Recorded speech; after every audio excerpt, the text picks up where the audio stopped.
Decoding Divinity, Unpacking the Mystery of Jesus Christ. Today, we will be discussing Pastor Jose Tashin's book, Christ the Mystery Revealed in God. We will analyze his arguments in the light of Scripture. All right, diving in today, folks, and we're tackling, well, I guess you could say a pretty monumental figure, Jesus Christ. We're going deep with this one, theological style, using Cristo el misterio revelado en Dios by Pastor Jose L. Tashin P. as our guide. You with me? I'm with you. Awesome. So, big question from the get-go.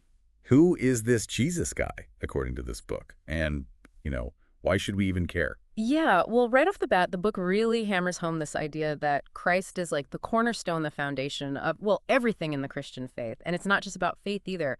Scripture, the whole Bible, it all revolves around him.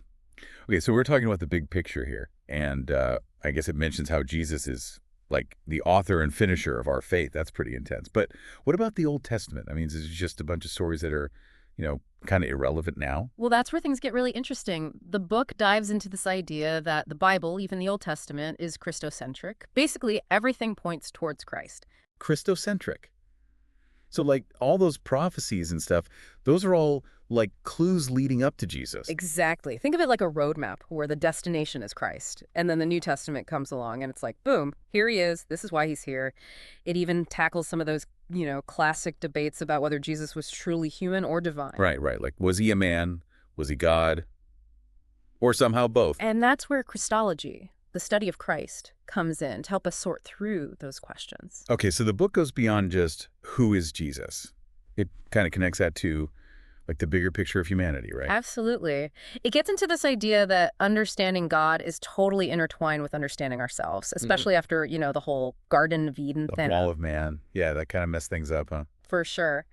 And the book suggests that God's plan with Jesus is all about addressing what happened back then. It's like God's response to that original separation. Okay, now here's where things get a little complicated. The whole hypostatic union thing. I mean, it sounds like something out of Star Trek, but basically it's saying Jesus was both fully God and fully human, right? Like at the same time. Yeah, exactly. And then they're not just like mixed together either. It's this complete union of two distinct natures. So like oil and water, but somehow they're completely combined. I guess you could say that, yeah. And it emphasizes that there's no confusion, no change, no division, no separation between the divine and human in Jesus.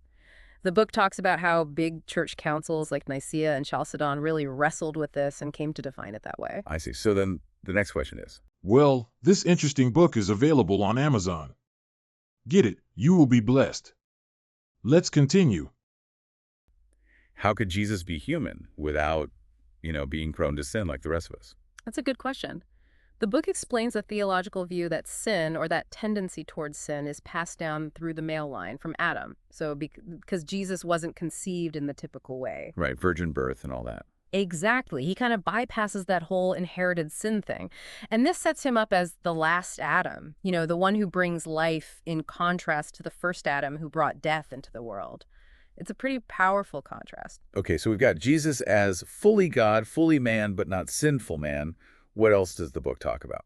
Well, it goes on to describe Jesus as our representative and our substitute. Now, those are some big words. What do they actually mean for us, though? So representative means that Jesus is like the ultimate high priest. He stands in for all of humanity in this new covenant with God. So like our ambassador to the divine. Yeah, kind of. But then substitute, that's where things get really heavy.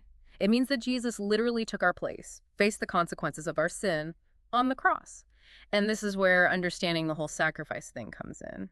You see, back in the Old Testament, they used to sacrifice animals to try to, make things right with God. Right, the whole atonement thing. Yeah, but the book explains how those sacrifices weren't really enough. They couldn't bring true, lasting forgiveness. Jesus, his sacrifice, his blood, that's what provides a once-and-for-all purification. I see. So Jesus is like the ultimate sacrifice. And it mentioned this word, kenosis. Right. Kenosis, it basically means that Christ willingly emptied himself, took on human limitations to become one of us. Pretty humbling when you think about it. Okay, so we've covered a lot of ground here. But all of this, it all leads up to the central claim that Jesus was divine. that he was God. Absolutely. And the book points out how Jesus himself, through his words and actions, claimed and demonstrated that divinity. So not just other people saying it, but Jesus himself was saying, hey, I'm divine. Bold move. Yeah. Think about it. He accepted worship. That's something a regular person just wouldn't do. And then, of course, there's the resurrection. The book presents that as the undeniable proof of his divinity. Right, coming back from the dead. That's a pretty convincing argument, I guess. And even beyond that, the fact that people, early followers of Jesus, were willing to die for their belief in him, it says something about how deeply they believed in his divinity. Okay, so wrapping things up here. This deep dive into Cristo el misterio, revelado, and Dios, it really emphasizes that Jesus is the absolute core of Christian belief. He's the key to understanding God's plan for humanity. And it's a complex picture for sure. It is. And as you think about everything we've discussed, there's a question I think is worth pondering. How does understanding Jesus as both fully God and fully human, how does that change your understanding of faith? How does it affect how you see salvation? Yeah, it's a question that can really make you stop and think. It can change everything. I think so. All right, folks, that's our deep dive for today. Until next time.